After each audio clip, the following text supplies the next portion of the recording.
Super soft ஃப்ளஃபியான egg cake செய்யணுமா? இது chocolate egg cake செஞ்சு பாருங்கள், செம்ம டேஸ்ட்டாக இருக்கும். 1/2 கப் மைதாவே நம்ம இவ்வளோ சாஃப்டாக செஞ்சிடலாம். 1/2 கப் மைதா வந்து 60 கிராம் தான் வரும். அதே நம்ம இவ்வளோ ஃப்ளஃபியான இவ்வளோ இந்த ஹைட்டுக்கு நம்ம கேக் செய்யலாம்.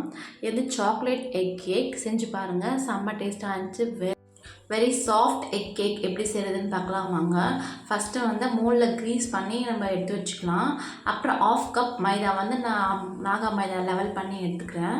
லெவல் பண்ணி எடுத்துக்கிட்டு 1 டேபிள் ஸ்பூன் வந்து கார்ன்ஃப்ளவர் சேர்த்து நான் 5 டைம் ஜலிச்சிக்க போகிறேன்.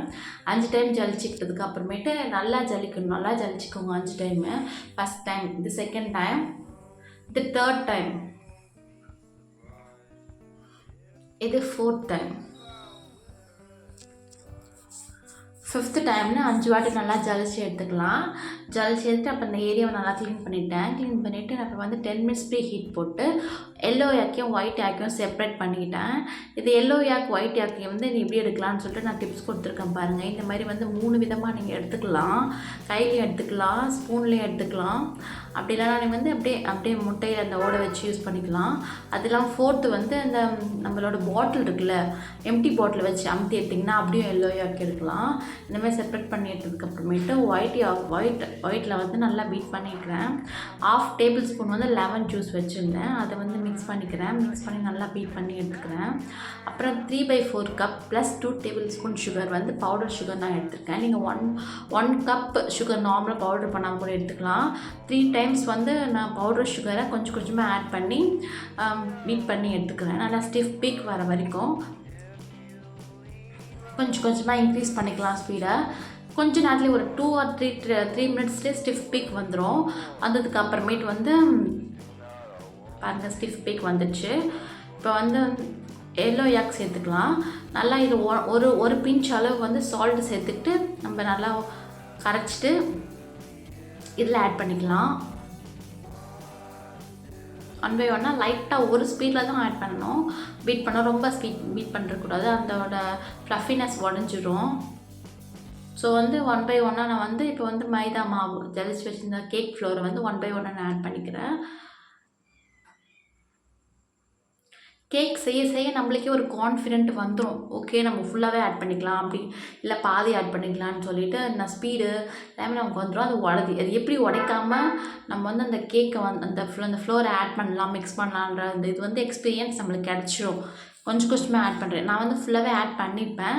சரி, உங்களுக்காக நான் வந்து 1 by 1 ஆட் பண்ணி காட்டுறேன். இப்படி ஆட் பண்ணி ஒரு வாட்டி செஞ்சு பாருங்கள், செம்ம டேஸ்ட்டு. நீங்கள் குக்கரில் கூட செஞ்சு பார்க்கலாம். குக்கரில் வந்து 10 மினிட்ஸ் ஃபஸ்ட்டு ப்ரீ ஹீட் போட்டுக்கோங்க. மேக்ஸிமம் வந்து பெரிய குக்கராக இருந்தால் கொஞ்சம் நல்லாயிருக்கும். சின்ன குக்கராக இருந்தாலும் செய்யலாம். ஆனால் பெரிய 12 லிட்டர் குக்கரில் செஞ்சிட்டிங்கன்னா ப்ரீ ஹீட் போட்டுட்டிங்கன்னா அது வந்து 10 மினிட்ஸ் ப்ரீ ஹீட் போட்டு அதுக்கப்புறமேட்டு ஒரு 30 மினிட்ஸ் 40 மினிட்ஸ் வச்சு நீங்கள் எடுத்திங்கன்னா சூப்பராக உங்களுக்கு கேக் கிடச்சிடும். இது வந்து நான் ஓடிஜியில் தான் வச்சு 10 மினிட்ஸ் ப்ரீ ஹீட் போட்டு 35 மினிட்ஸ் போட்டு செஞ்சு எடுத்துட்டேன். இந்தமாதிரி ஸ்லோவாக மிக்ஸ் பண்ணிக்கோங்க.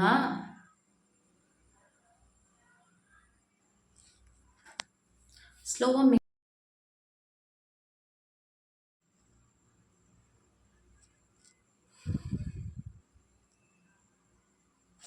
இப்போ வந்து பாம் ஆயில் தான் நான் எடுத்துருக்கேன். 3 டேபிள் ஸ்பூன் பாம் ஆயில் எடுத்துக்கிட்டு 1 டேபிள் ஸ்பூன் வந்து மில்க் எடுத்துக்கிறேன். மில்க் ஆட் பண்ணிவிட்டு 1 டேபிள் ஸ்பூனு. இப்போ வந்து 1/2 டேபிள் ஸ்பூன் வந்து வெனிலா எசன்ஸ் சேர்த்துக்கிட்டு 2 டேபிள் ஸ்பூன் கொக்கோ பவுடர் சேர்த்துருக்கேன். இது வந்து சாக்லேட் கேக்கில் அதில் கொக்கோ பவுடர் 2 டேபிள் ஸ்பூன் சேர்த்து நம்ம நல்லா வந்து கரைச்சிக்கலாம்.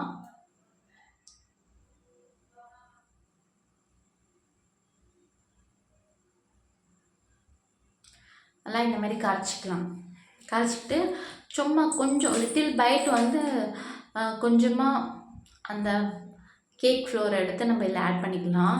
பேட்டரை எடுத்து இதில் ஆட் பண்ணிவிட்டு நல்லா மிக்ஸ் பண்ணிவிட்டு எதுக்கு இதில் ஆட் பண்ணுறோன்னா, ஆயிலோடு அப்படியே நம்ம இதில் போட்டோன்னா அந்த கேக்கோட இது கன்சிஸ்டன்சி ஒரு மாதிரி கொலப்ஸ் ஆகிடும். ஸோ அதனால இந்த கேக் பேட்டர் இப்போ வந்து கேக்ஸ் மிக்ஸ் ஆனதால இது கேக் பேட்டர் ஆகிடுச்சு. இப்போ இந்த கேக் பேட்டர் கேக்குள்ளே திருப்பி நம்ம மிக்ஸ் பண்ணும்போது பெருசாக ஒரு மிஸ்டேக் நடக்காது நம்மளோட கேக்கில். வெறும் ஆயில் நம்ம இது பண்ணும்போது ஒட்டாது அந்த ஆயில் அந்த கேக்கில். இப்போ வந்து நம்மளுக்கு அந்த பேட்ரு உடைய வேண்டியதாக இருக்கும். இப்போ இந்த மாதிரி வந்து மிக்ஸ் பண்ணிட்டு ஊற்றும் போது பேட்ரு பெருசாக ஃபால்ட் ஆகாது.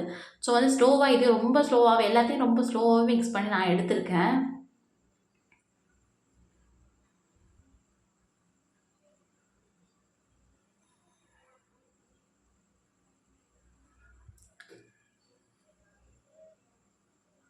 கட் அண்ட் ஃபோல்டட் மெத்தடில் நல்லா மிக்ஸ் பண்ணி எடுத்துக்கோங்க.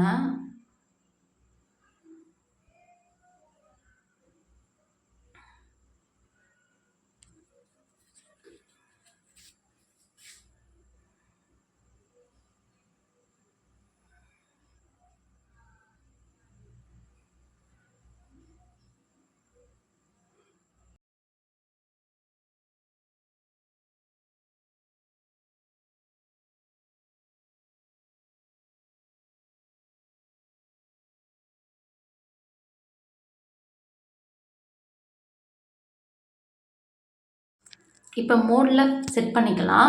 இது 5 இன்ச் மோல்டு. இதில் ஊற்றுனா பர்ஃபெக்டாக வந்துச்சு. நல்லா சாஃப்டாக ஃப்ளஃபியாக ஹைட்டும் நம்மளுக்கு தேவையான அளவு கரெக்டாக வந்துச்சு.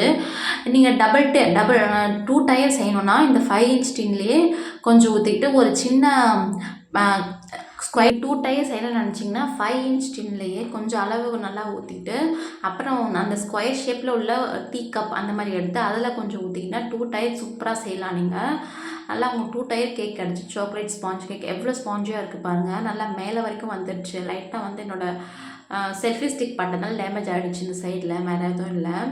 அதனால் டீமோல்டு பண்ணிடலாம். இப்போ டீமோல்டு பண்ணிவிட்டு பட்டர் பேப்பர் ரிமூவ் பண்ணிவிட்டேன். பாருங்கள் எவ்வளோ ஹைட்டில் இருக்குது. சாஃப்டான ஃப்ளஃபியான கேக்கு. ட்ரை பண்ணி பாருங்கள். எவ்வளோ சாஃப்டாக இருக்குது. சூப்பர் சாஃப்டான சாக்லேட் ஸ்பாஞ்ச் கேக் ட்ரை பண்ணி பாருங்கள். நல்ல ஹைட்லேயே கிடைக்கும் இது. ட்ரை பண்ணி பாருங்கள். என்னோடய வீடியோ பிடிச்சிருந்தா லைக் பண்ணுங்கள், ஷேர் பண்ணுங்கள், கமெண்ட் பண்ணுங்கள். எதாவது மிஸ்டேக் இருந்தாலும் கமெண்ட் பண்ணுங்கள். தேங்க்யூ வாட்சிங் மை வீடியோஸ்.